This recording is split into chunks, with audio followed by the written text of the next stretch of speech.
దివంగత ముఖ్యమంత్రి వైఎస్ఆర్ కుటుంబంపై మంత్రి ఆనం రామనారాయణ రెడ్డి చేసిన వ్యాఖ్యలపై విశాఖలో తీవ్ర నిరసనలు వ్యక్తమవుతున్నాయి.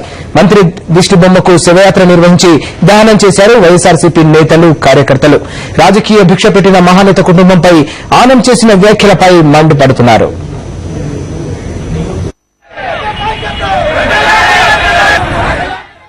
ఈ ఆంధ్రప్రదేశ్ ప్రజలందరూ చూస్తున్నారు. తీవ్రంగా ఖండించి ఆయన చేసే పనులు పెట్టి ఆయన్ని జగన్ విమర్శించడానికి అంత సమర్థత కాదు. రాజశేఖర్ గారికి పెట్టిన భిక్ష వల్లే ఈ రోజు మంత్రి పదవులు అనేక రకాల లబ్ధి పొందుతూ ఆయన కుమారుని, ఆయన ఫ్యామిలీని విమర్శించడానికి ఆయన తగదని ఈ సభాముఖంగా ఆంధ్రప్రదేశ్ ప్రజలందరూ చూస్తున్నారు. ఈ సభాముఖంగా మేము తెలియపరుస్తున్నాం. రామనారాయణ రెడ్డి కబర్దార్, నువ్వు ఏ ఉద్దేశంతో ఈ విమర్శలు చేస్తావు అందరికీ తెలుసు. నువ్వు ముఖ్యమంత్రి పీఠాన్ని అధిరోహించాలని చూస్తున్నావు. కిరణ్ కుమార్ రెడ్డిని దించి నువ్వు దించాలనే ఉద్దేశంతో ఈ వ్యాఖ్యలు చేస్తున్నావే తప్పించి ఈ వ్యాఖ్యల్లో వేరే ఉద్దేశమే లేదు.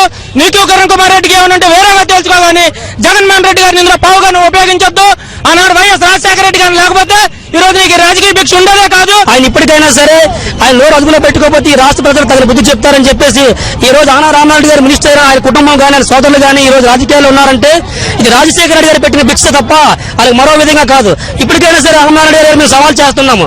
దమ్ముంటే ఆయన రామారెడ్డి గారిని, ఆయన సోనియా గాంధీ ఫోటో పెట్టుకుని రమ్మనండి, మేము రాజశేఖర రెడ్డి ఫోటో పెట్టుకుని వెళ్తాం.